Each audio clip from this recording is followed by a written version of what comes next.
Professeur Agbourou, nous sommes en 1963.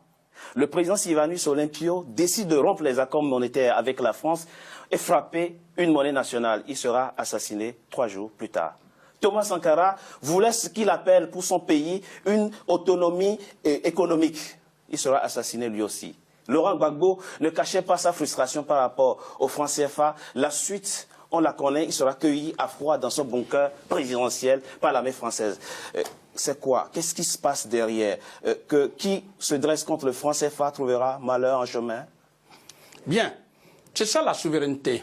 Ça veut dire, fondamentalement, la France n'a jamais donné l'indépendance, n'a jamais donné une véritable souveraineté aux pays africains. C'est ça.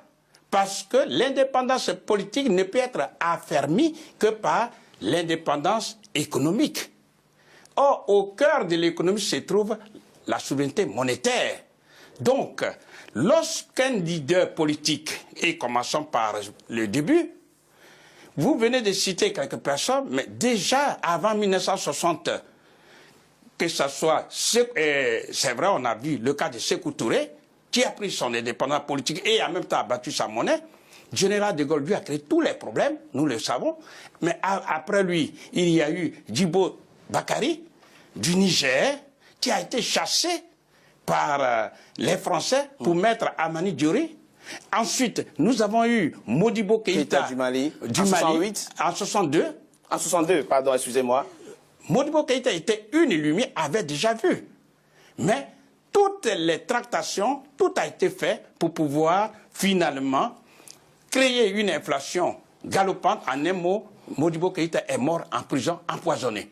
Ensuite, il y a eu, comme vous le dites, en 1963, Sylvanus Olympio, qui justement devait mettre sur la place publique sa monnaie, mais le 13 janvier 1963, il a été assassiné froidement. Ensuite, il y a eu ce qu'on pourrait appeler François Nguetta Tombalbaye du Tchad, qui a été aussi bombardé par les Français le 13 avril 1975. Le Libyen Kadhafi, qui justement voulait mettre la monnaie africaine en marche et a dégagé tous les moyens. Et le 20 octobre 2011, il a été tué par la France et les autres pays alliés à la France. Et enfin, le président Laurent Gbagbo. Et j'aimerais, c'est là surtout il faut tirer les leçons. Lorsque la France a compris que le président Gbagbo n'avait plus d'autre choix que de battre sa monnaie, eh bien, la France a donné l'ordre et toutes les banques en Côte d'Ivoire ont été fermées immédiatement sans sommation. Et les réserves de votre pays, la Côte d'Ivoire, ont été bloquées. Non seulement ça, mais ce que je voudrais qu'on comprenne, parce que beaucoup n'ont pas encore compris, hélas. Lorsqu'on ferme une banque, toutes les banques, le chef d'entreprise ne peut pas aller retirer de l'argent. Donc, il ne peut pas faire marcher son entreprise. Il ne peut pas payer non plus les salaires. Ça, c'est un. Lorsqu'on ferme toutes les banques, le ménage ne peut pas aller retirer de l'argent. Donc, on ne peut pas nourrir la famille. On ne peut même pas se soigner. Du coup, on organise ce qu'on appelle un blocus.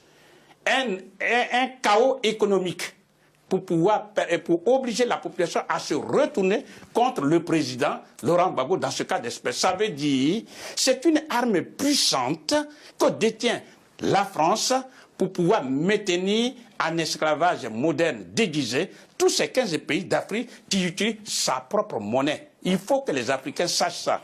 Le franc des colonies françaises d'Afrique, en abrégé le franc CFA, est une propriété à part entière de la France et le franc CFA se fabrique non pas sur le territoire africain, mais en France, précisément à Chamalières. À partir de là, elle met au pas les dirigeants africains. C'est ça que les Africains doivent comprendre. Ça veut dire qu'il n'y a pas d'autre solution. Si ces pays veulent se développer, il n'y a pas d'autre solution que de rompre de façon unilatérale avec le franc des colonies françaises d'Afrique.